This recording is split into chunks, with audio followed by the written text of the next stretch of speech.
Bu, ya, selamat pagi. Gimana kabarnya Bu? Alhamdulillah sehat. Dan begini Bu, menjelang akan disupervisi pembelajaran Ibu di kelas, kira-kira bagaimana sih perasaan Ibu saat ini? Pesan saya saat ini, saya sebenarnya merasa senang karena dengan akan supervisi saya bisa akan meningkatkan yang selama ini mungkin metode dan model pembelajaran saya yang mungkin masih monoton, maka dengan adanya supervisi ini saya mungkin bisa meningkatkan bagaimana saya bisa memotivasi siswa saya agar lebih aktif, dan kalau mereka lebih aktif maka bisa meningkatkan kemampuan siswa-siswa saya. Dan kira-kira apa sih tujuan pembelajaran Ibu nantinya di kelas? Kebetulan ini materi kami adalah tentang bunyi, Ya. dan submaterinya itu tentang bagaimana proses terjadinya bunyi dan sumber-sumber bunyi. Gitu. Oke, jadi tentang bunyi Bu ya. Oke. Nah, kira-kira apa sih kompetensi yang ingin Ibu capai nantinya dari pembelajaran Ibu tersebut? Kompetensinya karena ini saya mau memberikan bagaimana siswa itu aktif, dan saya dengan untuk mengaktifkan siswa saya memberikan siswa untuk membawa beberapa alat-alat yang bisa menghasilkan bunyi, sehingga nanti mereka akan lebih aktif dalam pembelajaran nantinya. Jadi tentang keaktifan siswa Bu ya. Oke. Nah, kira-kira apa sih indikator dari ketercapaian kompetensi tersebut? Yang pertama agar siswa aktif dalam pembelajaran, kemudian nanti kalau ada diskusi saya juga berharap siswa juga aktif dalam diskusi tersebut. Oke, jadi ada diskusi kelompok nantinya Bu ya. Nah, kira-kira nih ada tidak tantangan yang akan Ibu hadapi nantinya? Karena ini adalah kurikulum merdeka dan saya juga baru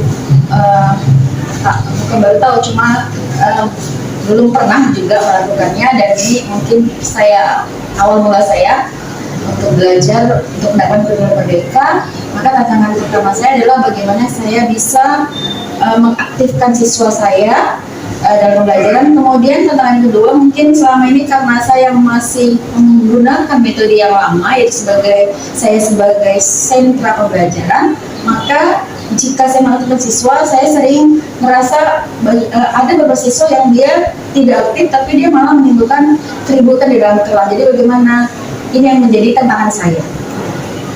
Nah, apa sih kira-kira cara Ibu untuk mengatasi tantangan itu? Caranya nanti di awal pembelajaran saya akan berusaha untuk memfokuskan mereka agar mereka fokus, maka saya akan melakukan ice breaking sebelum belajar. Jadi nantinya ice breaking itulah yang membuat siswa menjadi tertarik ya, fokus ya. Oke. Nah, terakhir ini Bu, apa saja kira-kira persiapan yang akan Ibu buat nantinya dalam pembelajaran Ibu di kelas? Karena ini untuk mengaktifkan siswa, saya akan meminta siswa untuk membawa beberapa alat yang bisa nanti bagaimana menghasilkan proses dari bunyi. Saya minta siswa untuk membawa seperti gitar, kemudian ada tong kaleng kosong, kemudian nanti mungkin ada drum kosong. Kemudian yang kedua adalah saya akan membuat rencana pembelajaran, dan ini tadi ada alat-alat yang akan digunakan. Terima kasih Bu ya, semoga sukses nantinya pembelajaran Ibu di kelas. Assalamualaikum Bu. Jadi semuanya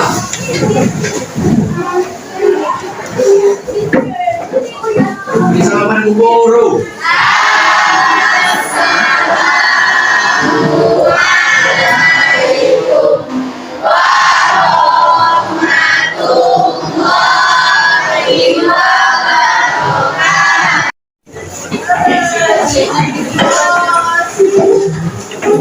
Belajar malaikat berdoa pertama dan doa mulai.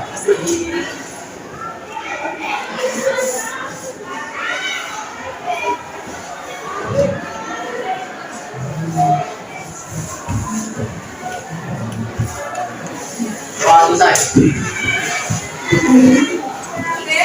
Ini siapa yang kaget? Kira Dipa. Mira sama Diva ya?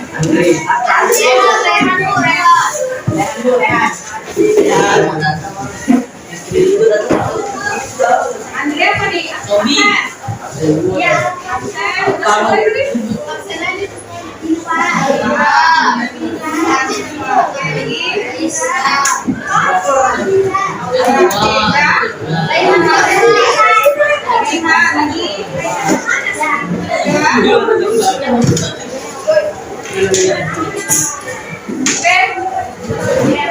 Selamat pagi semuanya.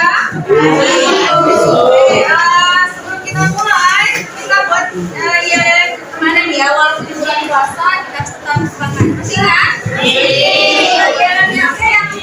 Yang ada di belakang ayo mari ke depan semua. Berdiri ya. Berdiri.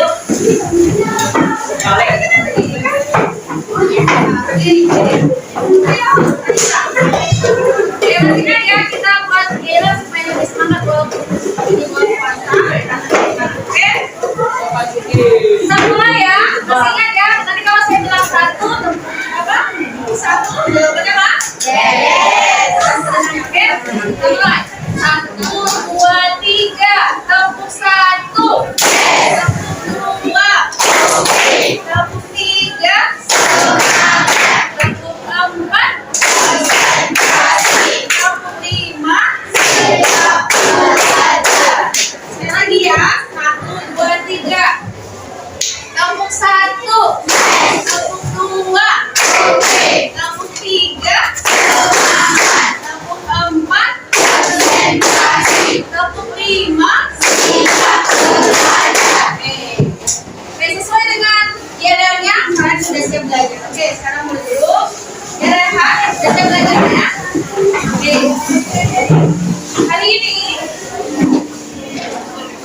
kita akan masuk ke materi mengenai bunyi. Bagaimana yang sudah saya sampaikan pada pertemuan yang lalu, bahwasanya dalam materi kita yang kemarin itu ada 3 judul yang berkaitan ya. Ada getaran, ada gelombang dan bunyi. Dan yang terakhir yang kita bahas mengenai bunyi.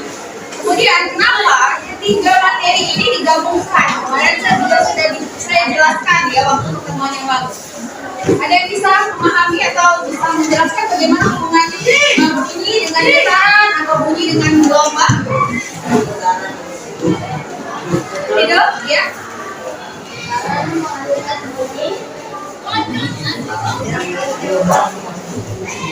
Ya, saya lagi tanya, apa yang menyebabkan terjadinya bunyi? Karena adanya getaran.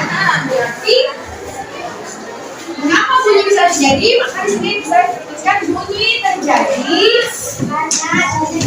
bunyi terjadi karena adanya getaran. Oke. Ya. Kemudian yang kedua, syarat terjadinya bunyi. Bagaimana bunyi itu bisa terjadi? Tadi kan di awal sudah dikatakan bunyi terjadi karena ada getaran. Berarti ada 3 syarat bagaimana bunyi itu bisa terjadi. Ya, contoh nih. Kalau saya pukul meja ini, ada bunyi nggak?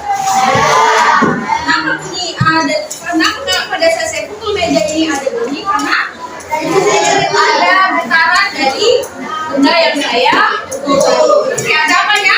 Yang pertama adalah ada sumber bunyinya. Sumber bunyinya dari mana tadi? Dari meja. Berarti syarat yang pertama adalah adanya sumber bunyi. Adanya sumber bunyi.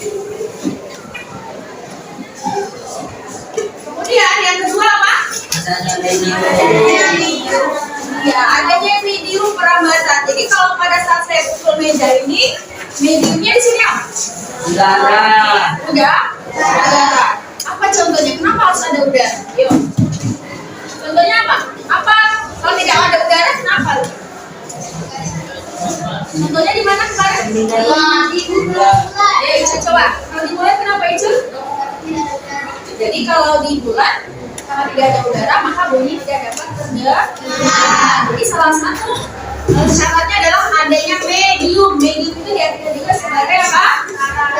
Iya, adanya medium atau jas perantara.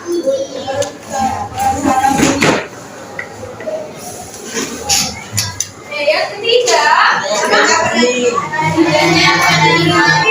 adanya yang menerima bunyi. Ya, kalau di sini misalkan pada saat saya ke meja, ya sumber bunyinya dari meja, kemudian mediumnya kalau kita sini di ruangan berarti ada udara yang sebagai perantaranya. Kemudian yang ketiga adalah adanya, ya kalian kan punya telinga nih, berarti kan telinga kalian sebagai penerima bunyi. Berarti adanya apa?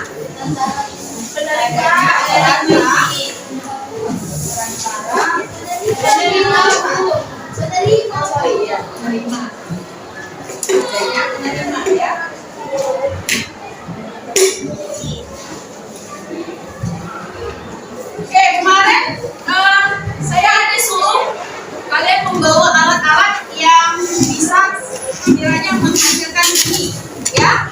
Siapa yang ada bawa? Nova, ya bawa mana? Bawa gitar. Oh iya, bawa gitar. Ada lagi siapa? Oh, Nanda bawa apa nak? Bawa kaleng. Kira-kira apa yang bisa dihasilkan dari barang yang kalian bawa? Ayo nongol dulu.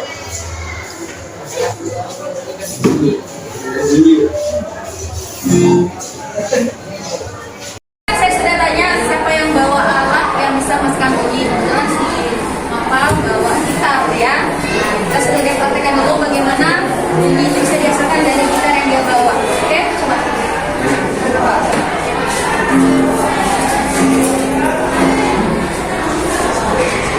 Satu lagu lah.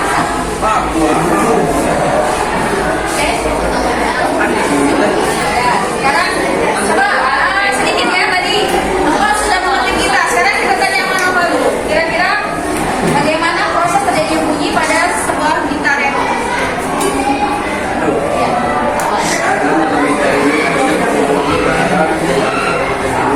Maka bisa ada senar ini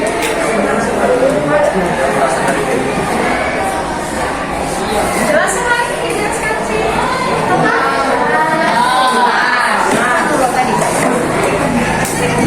Ayo, sedikit saja lah. iya kan? Pada saat sinar kita itu dipetik, kemudian apa lagi? Ya, getaran itu, sinar itu menggetarkan kolom. Makanya biasanya di setiap alat musik, apalagi alat musik yang dipetik itu ada namanya kolom udara. Kolom udara itu sebagai mediumnya, gitu ya. Jadi ada benda yang dipetik atau sumber getah. Di dalamnya ada kolom udara. Kolom udara itu sebagai medium perambatannya. Kemudian siapa yang mendengar, kita sebagai penerima itulah sebagai adanya penerima bunyi. Oke, jadi pahami? Jadi biasanya memang alat musik yang seperti gitar, kemudian ada namanya biola, ya kan, ukulele itu biasanya ada seperti lubang ya, ada satu lubang. Kenapa? Apa fungsinya sebagai kolom udara? Karena kita membutuhkan udara sebagai medium perambatan supaya suara itu lebih jelas kalau ada kolom udara. Ya, kalau senarnya saja tidak ada kolom udaranya, bisa terdengar suaranya enggak? Bisa, tapi tidak terlalu jelas. Kalau ada kolom udara, dia kan akan lebih jelas suaranya juga. Oke, baik. Ya, kasih Nova. Sekarang siapa lagi tadi Nova? Jaya. Ya, Anda. Ya, tadi kita ada waktu lain. Oke. Nah, Anda tunjukkan bagaimana alat ini bisa menghasilkan bunyi. Tadi Pak bilang bisa menghasilkan bunyi. Ada gimana? Gitu. Konsepnya bagaimana? Sama kak dengan gitar tadi? Kenapa bisa kali khusus ini menghasilkan bunyi? Ada apa? Ada getaran. Ya, terus apa lagi? Di dalam kaleng ada apa? Ada kolom udara juga, ya. Maka bunyinya bisa terdengar. Artinya di sini sudah memenuhi syarat tadi adanya sumber getaran, adanya medium, di dalamnya ada kolom udara, kemudian adanya sumber penerima dari bunyi. Ada lagi kira-kira? Tidak. Oke, kita lanjut sedikit ya. Oke, tadi kan kita sudah membahas mengenai adanya medium, ya. Kita sebutkan tadi ya mengenai medium, ya. Medium perambatan bunyi. Tadi yang pertama apa? Selain adanya apa tadi? Yang pertama adalah udara sebagai medium perambatan. Selain udara, apakah ada lagi medium? Apa?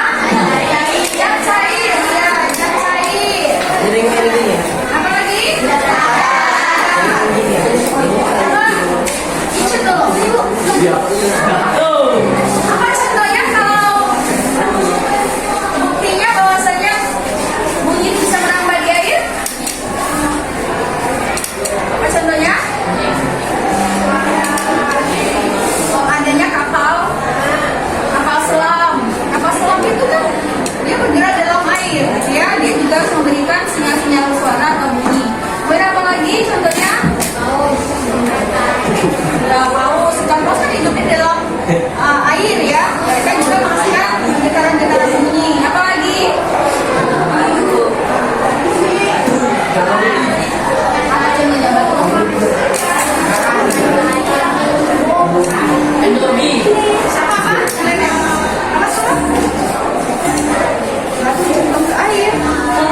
Aduh. Adakah kira-kira terdengar bunyi dari hasil getaran? Kan getar ini bunyi, getaran menghasilkan bunyi. Dari getaran Mister T-nya ada nggak terdengar bunyi? Ada. Ya, artinya apa? Berarti telinga kita kan udah bisa mendengar dia batasnya 20 Hz. Artinya berarti ini belum mencapai 20 Hz. Nah, bagaimana kita bisa mendapatkan atau telinga kita bisa mendengar suara Mister ini? Kita bisa mundurkan sedikit. Oke, mundurkan sedikit. Ada agak sepertiganya atau sepertiganya ya. Oke, semua sudah.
Bisa apa? Sedang kira-kira itu bisa? Ya. Jadi kita tidak disarankan untuk menekan gelombang-gelombang di atas 20.000 ya, karena itu bisa merusak bidang telinga. Ya. Kemudian tadi ultrasonik adalah hewan kelelawar dan lumba-lumba dan ikan paus. Ya sedikit. Hewan-hewan ini menggunakan gelombang ultrasonik adalah untuk dia beraktivitas seperti kelelawar. Siapa yang tahu?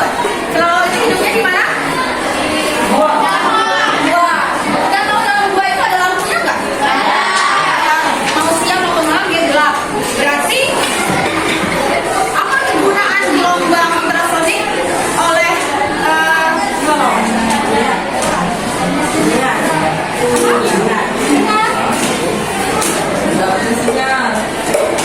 Merdeka di jalan keluar.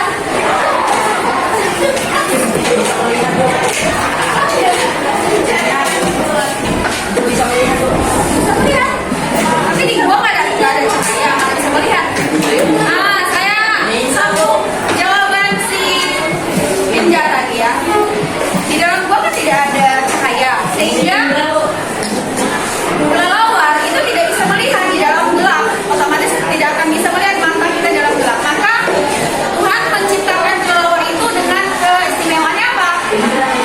Ya, tubuh kelelawar itu mengeluarkan gelombang ultrasonik. Jadi begitu dia bergerak, dia akan mengeluarkan gelombang ultrasonik. Ya, jadi begitu dia ketemu sama kelelawar yang lain, maka gelombang ultrasonik itu akan memantul kan? Akan memantul ke kelelawar sehingga dia tahu oh di depan ini ada benda atau ada kelelawar lain. Sehingga dengan dia memberikan mengeluarkan gelombang ultrasonik, maka dia bisa bergerak dengan leluasa di dalam gua walaupun dia tidak bisa melihat. Jadi konsepnya seperti itu. Jadi dia mengeluarkan gelombang ultrasonik. Gelombang itu kan kalau dia mengenai benda dia akan memantul lagi.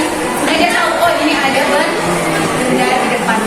Itulah Tuhan menciptakan hewan kelelawar itu dengan memberikan gelombang ultrasonik. Ya, di situ kan hewan-hewan yang lain seperti ikan lumba-lumba, ikan paus, hanya juga jadi kekuatan untuk memberikan gelombang ultrasonik. Oke, sampai di sini saja. Sebelum kita tutup materi kita hari ini atau pelajaran kita hari ini, sedikit kita mengulas beberapa hal yang penting yang pertama tadi adalah bagaimana bunyi itu bisa terjadi, ya, yaitu bunyi terjadi karena adanya. Kemudian bagaimana bunyi itu syaratnya bisa terjadi maka dari tiga, ya, yaitu adanya berbunyi penyakit ya perantara dan adanya penerima dari kemudian yang ketiga yaitu adalah medium perawatan bunyi ya, jadi derajat perantara bunyi itu adalah ada gas atau udara, kemudian deteksi dan padam. Yang terakhir adalah daerah frekuensi bunyi. Itu ada tiga apa aja?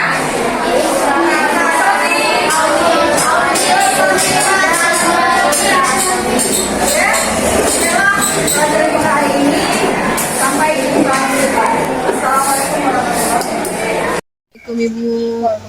Ya, bagaimana kabarnya hari ini Bu? Alhamdulillah sehat. Syukurlah Ibu ya. Nah begini Bu, kita ini kan sudah sampai pada tahap pasca observasi. Nah, apa sih perasaan Ibu saat ini? Perasaan saya saat ini sangat senang karena setelah pasca kita observasi pembelajaran di kelas, saya merasa ingin meningkatkan proses pembelajaran yang saya buat di kelas karena ada beberapa kondisi yang mungkin pada saat kita observasi itu masih banyak kekurangan. Nah, di tahap observasi kemarin, kira-kira ada tidak permasalahan yang Ibu jumpai? Ya, seperti yang saya bilang tadi, permasalahannya mungkin dari segi kompetensi yang saya harapkan itu, misalkan siswa itu aktif, itu terlihat belum banyak yang aktif. Kemudian mungkin dari media pembelajarannya juga mungkin belum terlalu bisa mengembangkan kompetensi yang saya dapatkan. Nah, jadi Ibu lebih kepada keaktifan siswa Ibu ya, permasalahannya sama media ajarnya Ibu ya. Nah, begini Bu, kira-kira nih dari pembicaraan kita ini nantinya Ibu mengharapkan apa? Ya, saya mengharapkan solusi tadi bagaimana bisa meningkatkan keaktifan siswa, dan juga nanti saya berusaha mungkin untuk meningkatkan media pembelajaran yang lebih bisa untuk lebih mengaktifkan siswa juga nanti di kelasnya. Nah, setelah proses observasi kemarin, kira-kira apakah kompetensi di awal yang sudah Ibu tetapkan, apakah sudah tercapai? Sudah tercapai, tapi mungkin belum, kalau dikatakan maksimal belum 100%. Nah, menurut Ibu sendirilah kira-kira bagaimana sih pelaksanaan observasi kemarin itu di kelas? Ya, seperti yang saya bilang tadi, belum maksimal, sehingga mungkin perlu peningkatan beberapa hal tadi, seperti supaya siswanya aktif, kemudian juga tadi dengan menggunakan media-media yang menarik.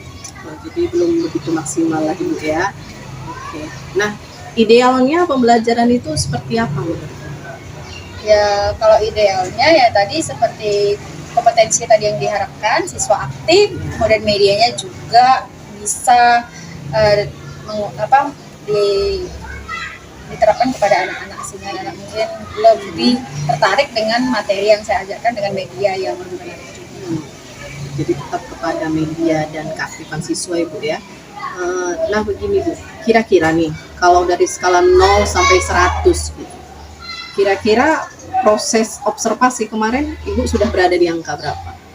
Kalau saya merasa mungkin saya masih di skala 70. 70 ya. Kepinginnya mau berada di angka berapa? Ya mungkin di atas sedikit, sekitar 80 sampai 85 itu mungkin sudah bisa. Insya Allah bisa. Nah, hal apa kira-kira yang masih perlu ditingkatkan? Yang perlu ditingkatkan tadi itu seperti kompetensi yang saya harapkan tadi, misalnya kalau diskusi siswa harus lebih aktif, dan kalau ada kinerja, kalau kami seperti bidang IPA itu si anak aktif juga dalam kinerjanya gitu. Karena IPA ini identik dengan praktek gitu ya, jadi memang mau ditingkatkan pada keaktifan siswa. Nah, kira-kira apa sih strategi atau caranya? Strategi atau caranya yang pertama kita menarik siswa untuk konsentrasi. Saya coba membuat mungkin ice breaking, di ice breaking di awal supaya siswa itu fokus, konsentrasi. Kemudian itu tadi saya akan memberikan media pembelajaran yang lebih menarik supaya siswa juga akan aktif. Jadi lebih memberikan ice breaking ya, Ibu lebih membuat suasana supaya lebih menarik seperti itu ya. Oke, berapa lama lah Bu kira-kira itu bisa tercapai? Ya, mungkin dalam waktu dekat, insya Allah saya akan coba untuk lebih meningkatkan proses pembelajaran yang lebih.